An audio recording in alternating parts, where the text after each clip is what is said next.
Thanks, Thomas. The Parkersburg Elks Lodge 198 hosted their monthly benefit breakfast this morning, and our Gavin Carrick went to their lounge to find out more. A new month brings another benefit breakfast to Parkersburg Elks Lodge 198. This month, all proceeds support 6-year-old Reese Wireman and his family. Reese was recently diagnosed with an aggressive inoperable tumor in his brainstem.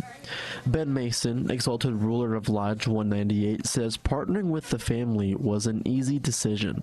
Some of our Elks members had been in a cause to help to raise some money for a young man that's struggling with cancer and inoperable cancer right now. So through them, they were able to bring that. We thought we would partner up with them and help, with that effort and make it a little more robust, you might say, to help the family, not only the little boy, but the family and everything else with all their expenses that they've got when something like this affects them.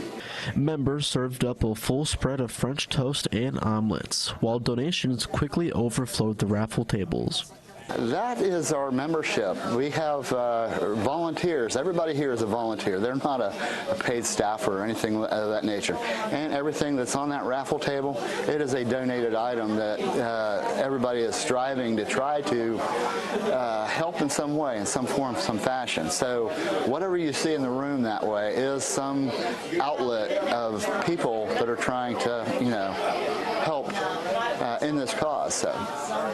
Organizers are already planning next month's breakfast to help the local community. Reporting in Parkersburg, Gavin Carrick, WTAP News.